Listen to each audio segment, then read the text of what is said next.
once again, we're still on the farm tips, and what we are here to talk about today is about pruning. Pruning. So, Theo is here as usual. I'm not the one going to talk because he's the best man to give us the info concerning pruning. Still on farm tips on cocoa.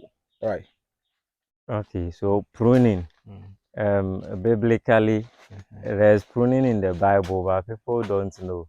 Okay. Yes, when Jesus was hungry with his disciples, he wanted to take the fruit and there was nothing.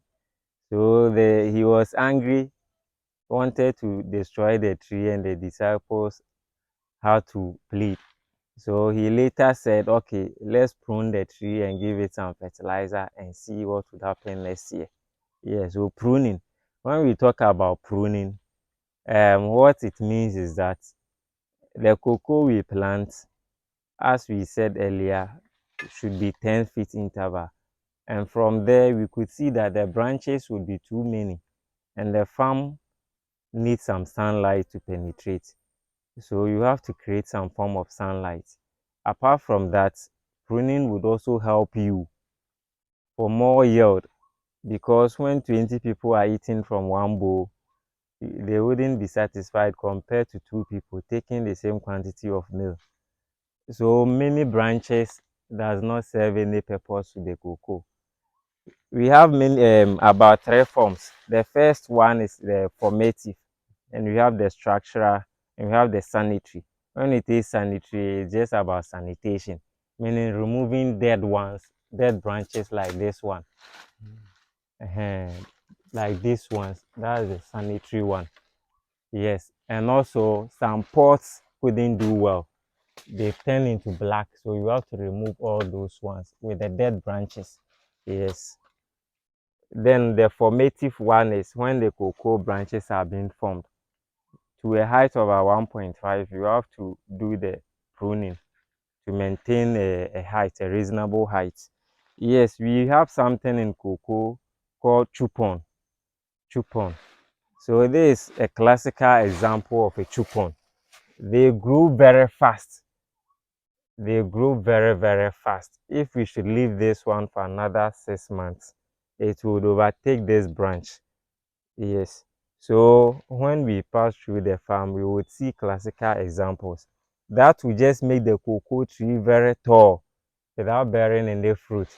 So in pruning, usually we do it around March, April, so that when the rain starts in May, June, the cocoa would be healed and start forming fruits. Okay, one major reason for pruning is to prevent black pod. Black pod. Okay, so we could see that it's been transformed into a black pod. Yes, when we move to this end too, we could see a black pod here. Yes, and this black pod, it thrives under cool temperatures. So if you don't prune your farm very well and there's no sunshine, the spread of black pod will be huge, to the extent that you could be losing about 60% of your pods. Yes, to black pod.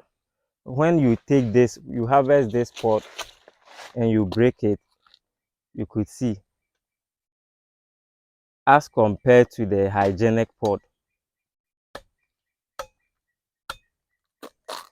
Yes, you could see the difference in the beans. So this is the right pod. Okay, so let's prune this cocoa tree. As we said, the chupon shouldn't be entertained. So I have the cutlass with me here. It should be well sharpened, and this is a pruning blade.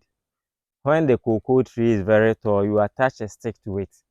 It's just like the saw for carpenters. So that's how you operate it. It goes off. Okay, so we said we'll target the dead ones.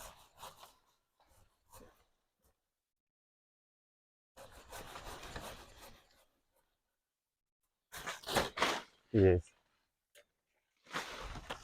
So all chupons would have to go.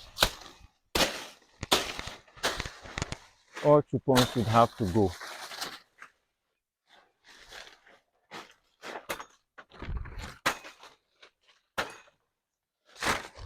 All dead ones would have to go.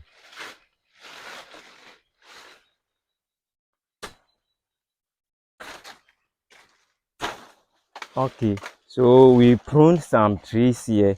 Let's move and see how nice the pods are formed on those trees. Okay, so this is another classical example of black pod. A black pod. You break the pod and nothing will be inside.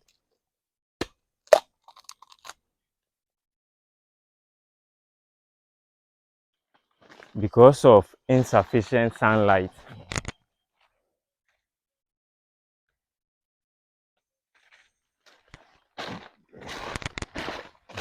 Okay, so this area was pruned somewhere around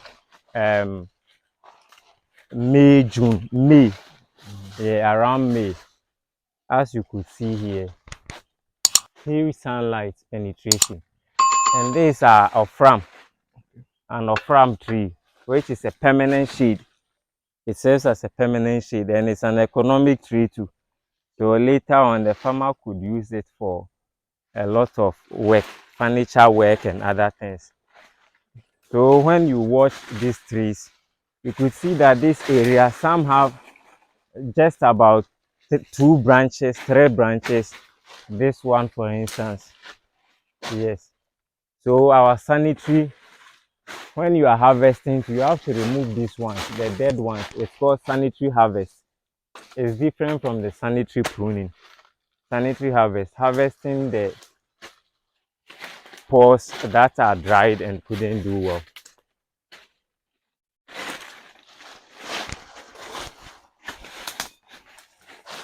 Okay, so with this, after you prune your farm, the branches would not be competing for nutrients with the pods.